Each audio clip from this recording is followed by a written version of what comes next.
മലയാളിയായ വിവേക് രാമസ്വാമിക്ക് US ക്യാബിനറ്റിലെ നിർണായക വകുപ്പിന്റെ ചുമതല നൽകിയിരിക്കുകയാണ് നിയുക്ത പ്രസിഡന്റ് ഡൊണാൾഡ് ട്രംപ്. അമേരിക്കൻ ബ്യൂറോക്രസിയിലെ ഗവൺമെന്റ് എഫിഷ്യൻസി വകുപ്പിന്റെ ചുമതലയാണ് ട്രംപ് വിവേക് രാമസ്വാമിക്ക് നൽകിയിരിക്കുന്നത്.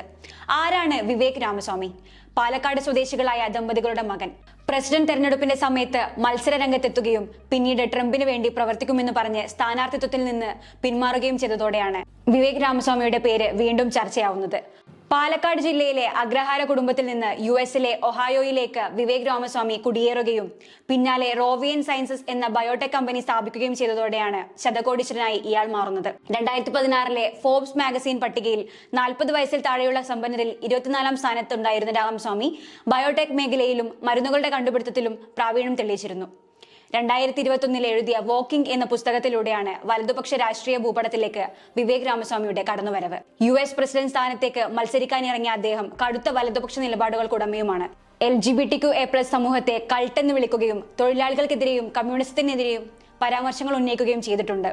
ഇന്ത്യക്കാരനായ ഇദ്ദേഹം ഇന്ത്യക്ക് തിരിച്ചടിയാവുന്ന നിലപാടുകൾ എടുക്കുന്നതിൽ ഒട്ടും മടിച്ചിട്ടില്ല. അമേരിക്കൻ പ്രസിഡന്റായാൽ ഇന്ത്യൻ തൊഴിലാളികളെ അമേരിക്കൻ കമ്പനികളിൽ ജോലി ചെയ്യാൻ അനുവദിക്കുന്ന H-1B വിസ നിർത്തലാക്കുമെന്ന പരാമർശം ഉന്നയിച്ചിരുന്നു. കൂടാതെ അമേരിക്ക ചൈനയോട് നിലപാട് കടുപ്പിക്കാത്തതിൽ വിമർശനം ഉന്നയിച്ച് രംഗത്തെത്തുകയുമുണ്ടായി.